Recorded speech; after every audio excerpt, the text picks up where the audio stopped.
Today's video pala, gagawin ko yung sirang side mirror. Lost thread siya mga paps. So, gagawin natin to. Yan, solution. Isang solution nito is i-oversize natin tong side mirror. Itong lalagyan ng side mirror. Gagamit tayo ng pang retread. Ito yun, papakita ko sa inyo.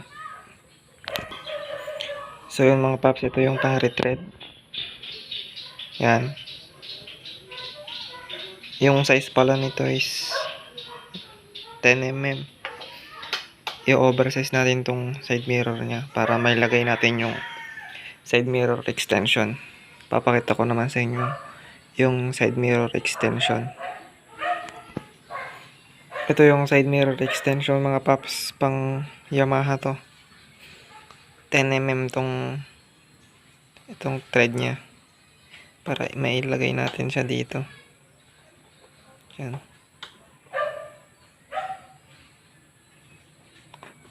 Una natin gagawin is isasalpak lang natin tong threader niya. Ito. Itong threader na to, ilalagay lang natin siya dyan. Tapos, iikot lang natin siya pag ganun. Pag ganun yung ikot niya. Para mailagay yung side mirror extension para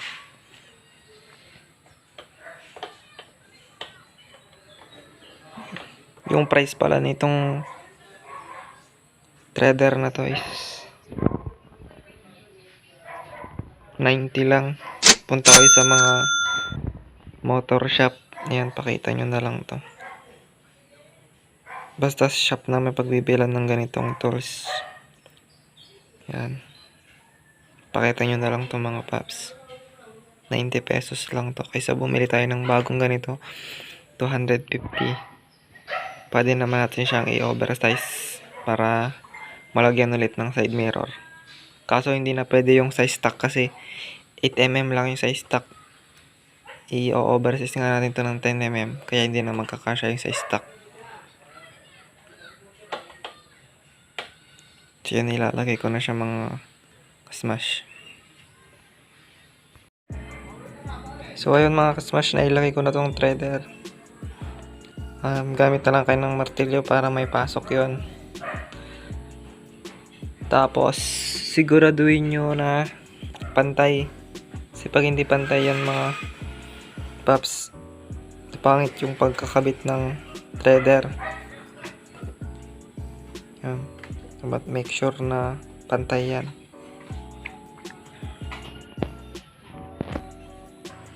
So yun na mga kapaps, sisimulan ko na siyang i-retread. Gagamit tayo nito para pang higpit.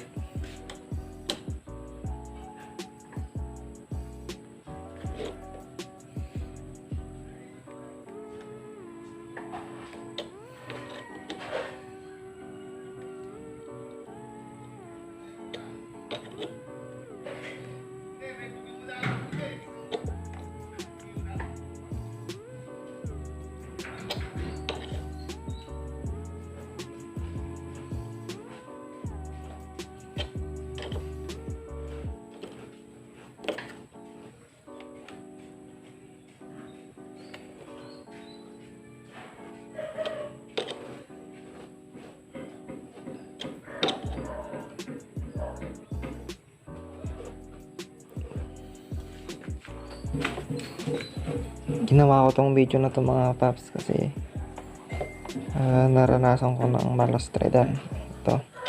Ito nga. So yun, madami din ako nababasa sa mga smash group na anong solusyon sa mga lost thread na side mirror. Yun.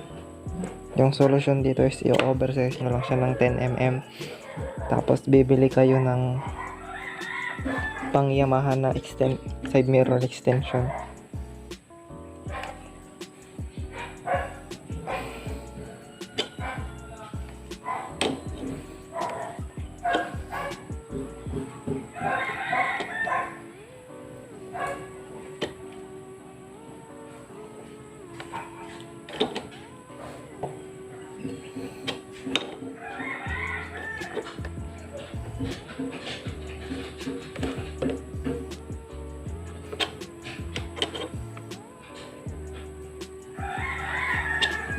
Higpitan nyo lang na higpitan hanggat masagad siya mga paps.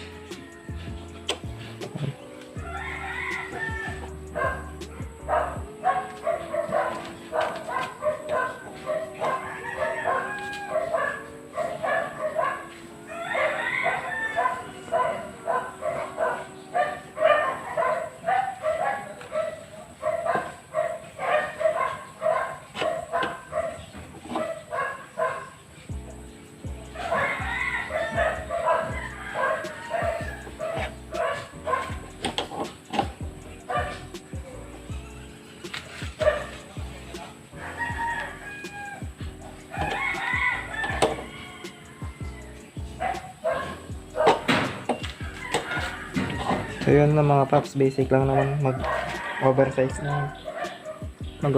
ng side mirror. Yung gagamitin mo na lang yung mahihirapan ka. Yung threader kasi mahirap hanapin yun. Bihira lang siya magkaroon sa mga shop. Hanap kayo sa mga hardware o sa tools. Mga tools hardware ganun.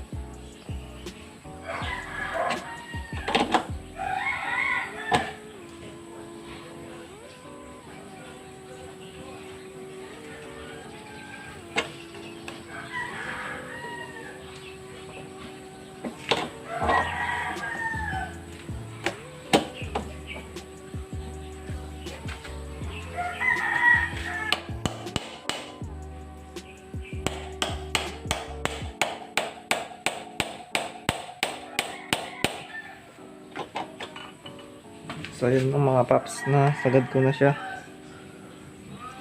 Tatanggalin natin siya counterclockwise naman ng ikot.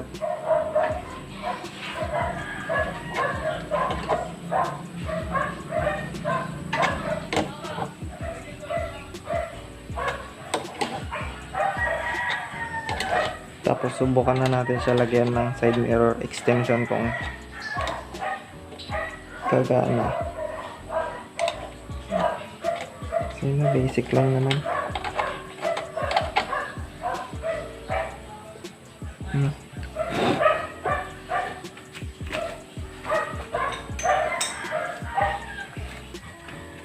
Ito pala yung side mirror extension niya.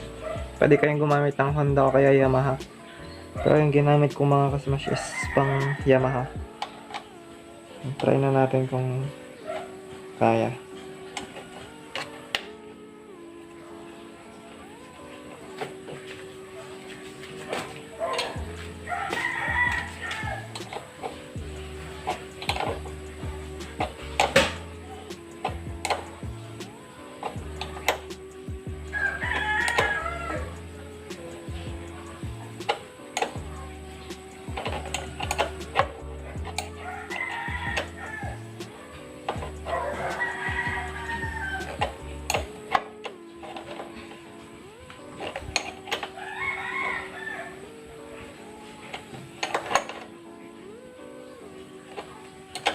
Tignan natin kung sakto na yung pagkabutas ko mga paps.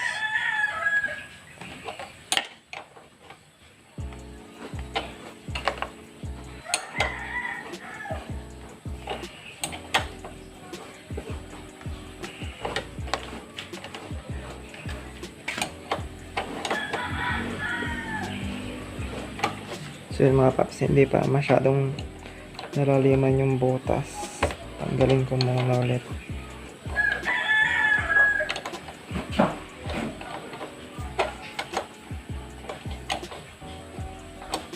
Para ulit natin, lagay natin ulit yung threader.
So yun mga kasmash, try na natin siya ulit tanggalin.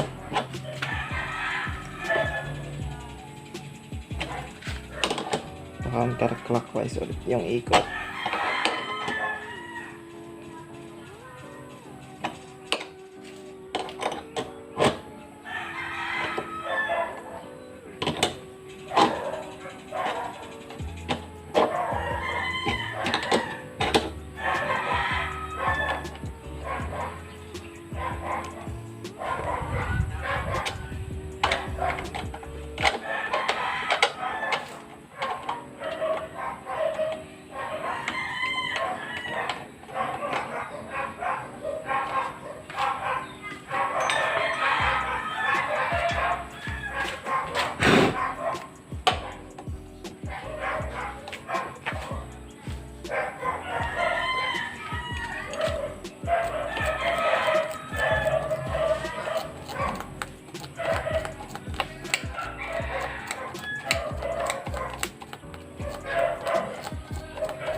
So yun, nalinis na natin, ilalagay na natin ulit tong side mirror extension ng Yamaha.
Yan din natin siya ng pwersa.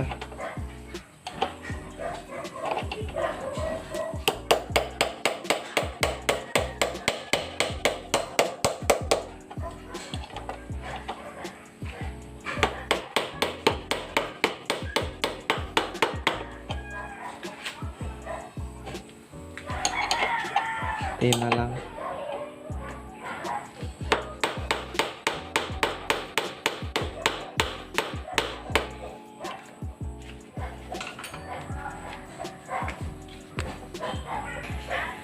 So ayun mga kasmash, kung nakikita nyo, tapos na natin siyang gawin. Yan, 10mm na lang yung pwedeng ilagay dito na side mirror extension. Tapos ko na siyang gawin, lalagyan natin siya ng side mirror nya. Yan.